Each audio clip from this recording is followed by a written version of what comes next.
Hello everyone, welcome back to knowledge for future study channel. इस video में हम soil mechanics के questions discuss करेंगे जो कि आने वाले एग्जाम्स के लिए इम्पोर्टेंट हैं। अगर आप चैनल पर नए हो तो चैनल को सब्सक्राइब और वीडियो को लाइक और शेयर ज़रूर करें।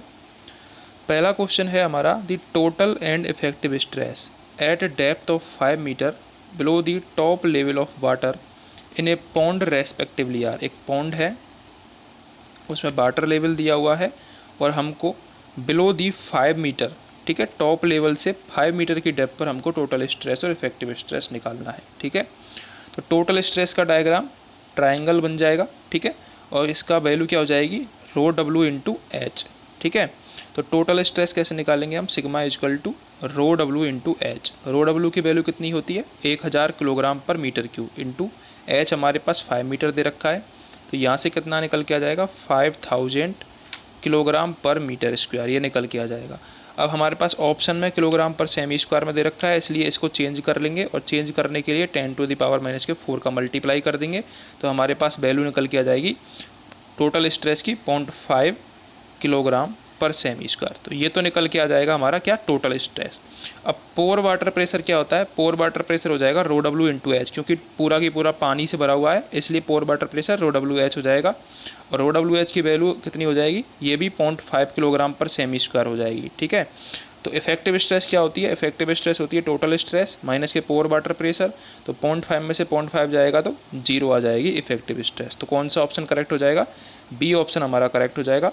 टोटल स्ट्रेस 0.5 किलोग्राम पर सेमी स्क्वायर और इफेक्टिव स्ट्रेस 0 आ जाएगी। ठीक है, अब एक बार हम ये देख लेते हैं कि टोटल स्ट्रेस होती क्या है।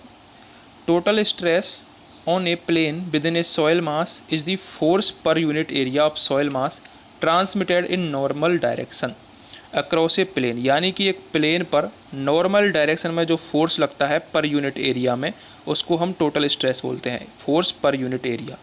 ठीक है, इसको क्या बोलते हैं, टोटल स्ट्रेस बोलते हैं। सेकंड था effective stress. Effective stress is defined as the equal to total stress minus के न्यूट्रल स्ट्रेस और pore water stress. Effective stress क्या होती है, टोटल स्ट्रेस माइनस के न्यूट्रल स्ट्रेस, या फिर न्यूट्रल स्ट्रेस को ही हम पोर वाटर प्रेशर भी बोलते हैं। तो ये हमारे पास इफेक्टिव स्ट्रेस हो गया।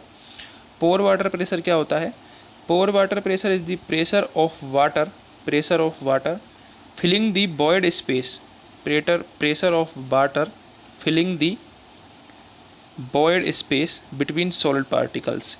यानी कि जो सॉइल के पार्टिकल्स में जो वॉइड्स प्रेजेंट होता है, उसमें जब पानी फिल हो जाता है, उससे जो प्रेशर लगता है सॉइल पार्टिकल्स पर, उसको पोर वाटर प्रेशर बोलते हैं। ठीक है, पर जो पोर वाटर प्रेशर होता है उसमें शियर कंपोनेंट नहीं होता है, ये भी आपको याद रखना है।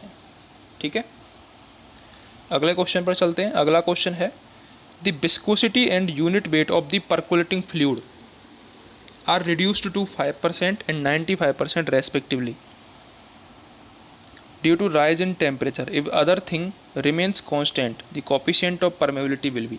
तो coefficient of permeability किस किस पर डिपेंड करता है, ये आपको पता होना चाहिए। coefficient of permeability की जो कोजेन करमेन इक्वेशन है, कोजेनी करमेन इक्वेशन, वो क्या होती है, K equal to 1/CS gamma upon mu 1/S² EQ/1+E, ये होती है कोजेनी करमेन इक्वेशन, आपको अगर याद हो तो। ठीक है, हमको क्या दे रखा है, हमको दे रखा है विस्कोसिटी और यूनिट वेट, ये दोनों चेंज हो रहे हैं, तो हमारा केवल काम किससे आएगा, गामा अपॉन म्यू से काम में आएगा। ठीक है, तो के प्रोपोर्शनल टू होता है gamma upon mu according to Kozeny Carman equation. ठीक है, तो यहाँ से हमको क्या बोल रखा है, K1/K2 equal to gamma one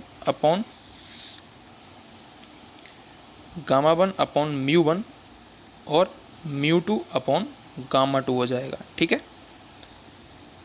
अब हमको क्या बोला है कि जो विस्कोसिटी है वो कितनी रिड्यूस हो रही है, 5%, और यूनिट वेट 95% रिड्यूस हो रहा है। ठीक है, तो K1/K2 equal to gamma one upon viscosity कितनी रिड्यूस हुई, 95%, तो 0.95 mu one into 0.65 mu upon mu.